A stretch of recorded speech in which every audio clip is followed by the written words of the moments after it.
Assalamualaikum warahmatullahi wabarakatuh.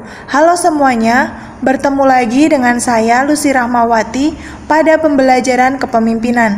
Nah, kali ini kita akan membahas mengenai gaya kepemimpinan. Untuk kejelasan lebih lanjut terkait dengan materi gaya kepemimpinan, saya sudah mempersiapkan mengenai materi apa yang akan kita bahas. Untuk itu, kita cek slide berikutnya. Yang pertama, kita akan membahas mengenai konsep gaya kepemimpinan. Menurut Kartono, gaya kepemimpinan adalah cara bekerja dan bertingkah laku pemimpin dalam membimbing para bawahannya untuk berbuat sesuatu. Gaya kepemimpinan merupakan cara yang digunakan untuk memimpin dan mempengaruhi para pengikutnya.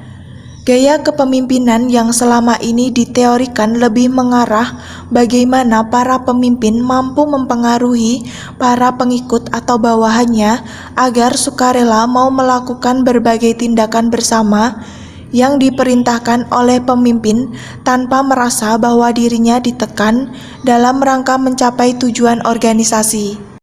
Selanjutnya, kita akan membahas mengenai gaya kepemimpinan di The Ohio State University. The Ohio State University merupakan perguruan tinggi yang terletak di Amerika Serikat. Didirikan pada tahun 1870. Kelas pertama diselenggarakan pada 17 September 1873. Melakukan sebuah penelitian untuk mengetahui bagaimana sebuah kepemimpinan dan manajerial dikategorikan efektif dan tidak efektif. J.K. Hemphill bersama rekannya A.F. Cons melakukan sebuah penelitian untuk mengetahui bagaimana sebuah kepemimpinan dan manajerial dikategorikan efektif dan tidak efektif. Mereka berdua mengumpulkan 1.800 buah pertanyaan yang menggambarkan perilaku kepemimpinan, lalu dipilah menjadi 150 buah pertanyaan yang dijadikan sebagai kuesioner. Kuesioner yang terbentuk itu diberi nama Leadership Behavior Description Questionnaire. Hasil dari kuesioner ini akhirnya memunculkan dua buah jenis gaya kepemimpinan, yaitu yang pertama yaitu Consideration Dimension. Gaya kepemimpinan ini memperlihatkan bagaimana seorang pemimpin bertindak dan berperilaku terhadap bawahannya dengan sebuah pola yang bersahabat, mendukung, menunjukkan perhatian, dan memperhatikan kesejahteraan para bawahannya. Indikator dalam dimensi ini yaitu membantu bawahan dalam menyelesaikan pelaksanaan tugas, memberikan atau menyediakan waktu kepada bawahan untuk mendengarkan ataupun mendiskusikan permasalahan dan keluhan yang sedang dialami, menerima saran yang diberikan oleh bawahan, memperlakukan semua bawahan secara sama dan merata, dan yang terakhir memperhatikan kesejahteraan para bawahan.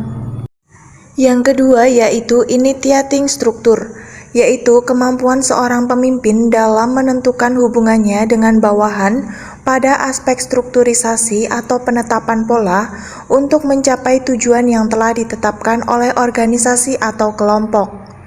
Indikator dalam dimensi ini yaitu memberikan tugas secara rinci kepada bawahan, memberikan kritik terhadap bawahannya bila ia malas dan tidak dapat menuntaskan tugasnya tepat waktu, mengingatkan bawahan untuk selalu taat dan mengikuti prosedur, standar kerja dan kinerja yang telah ditetapkan, mengkoordinasi dan meninjau pekerjaan bawahan secara ketat, dan yang terakhir yaitu menentukan target.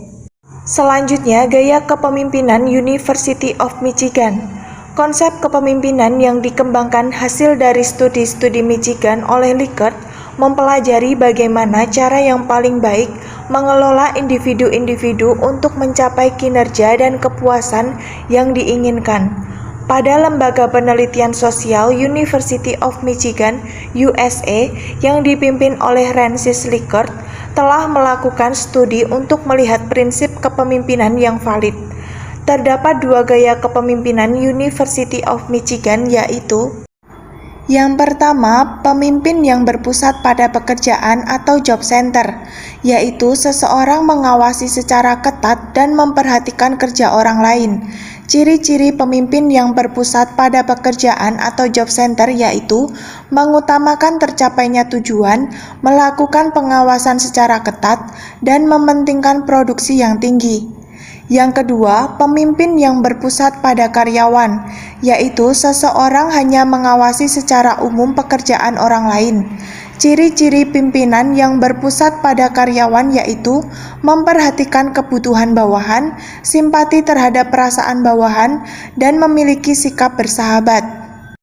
Selanjutnya, terdapat 4 tingkatan efektivitas manajemen menurut Likert. Sistem 1.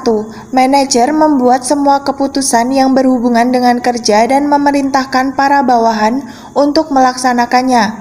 Sistem 2. Manajer tetap menentukan perintah-perintah tetapi memberi kesempatan bawahan untuk memberikan komentar. Sistem 3. Manajer menetapkan tujuan dan memberikan perintah setelah berbagai hal didiskusikan terlebih dahulu dengan bawahan. Sistem 4. Tujuan dan keputusan kerja dibuat bersama dalam kelompok. Manajer hanya menetapkannya secara formalitas. Selanjutnya, gaya kepemimpinan manajerial grid. Manajerial hadir pada tahun 1960 yang kemudian disempurnakan oleh Black dan McCann pada tahun 1985. Managerial grid pada dasarnya dibuat guna menjelaskan bagaimana pemimpin mampu membantu organisasi atau tim untuk mencapai tujuan. Managerial grid menekankan bagaimana manajer memikirkan produksi dan hubungan manajer serta memikirkan produksi dan hubungan kerja dengan manusia. Terdapat 2 gaya kepemimpinan managerial grid yaitu yang pertama, produksi di satu pihak lain atau concern for production atau perhatian terhadap produksi. Ciri-ciri perilaku kepemimpinan concern for production yaitu mengutamakan penyelesaian tugas menurut jadwal yang telah ditetapkan, lebih banyak melakukan pengarahan, melaksanakan tugas dengan melakukan prosedur kerja ketat, dan penilaian terhadap pejabat semata-mata berdasarkan hasil kerja. Yang kedua, orang-orang di pihak lain atau concern for people atau perhatian terhadap orang.